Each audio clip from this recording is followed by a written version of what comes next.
киноны хувьд 12 ангитай, романтик, тэгээд драм жанрын кино гэдэг олон жанртай байна. Тэгэхээр жүжигчний хувьд яг кино зураг авалт явж байгаа үед хүндрэлтэй ч юм уу эсвэл тийм хөвчлөлтэй үед их олон тохиолдолд байдаг. Жүжигчээс бас ярив. Одоо жүжигчний мэрэгжил гэдэг бол айгүй хүнд мэрэгжил шүү дээ.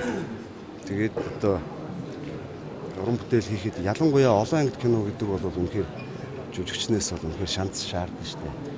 Төвчээр, хувийн зохион байгуулалт бүх юмыг маш их шаарддаг. Тэгээд би ч хажуугаар нөгөө хамтлагийн ажилтай бас байсан учраас манай киноч нөгөө дарханд очиод байрлаж зураг авч ирсэн. Тэгээд энэ ажлуудыг бас зохицуулах гэдэг. Ер нь бол хүндрэлтэй юмнууд бол ер нь их л байсан. Гэхдээ хамгийн гол нь бид уран бүтээл тойрогч нөгөө хүмүүстэй гоё юм үзүүлэх гэж байгаа учраас энэ бүгдийг зохицуулаад, даваад тэгээ уран бүтээлийнхаа ард гарахад бидний гол том зорилго байсан л да. Тийм учраас тэгээд ерөнхийдөө бол жүжигчид маш сахилга баттайгаар ажиллаж энэ уран бүтээлийн ард гарч чадсан гэж бодож байна.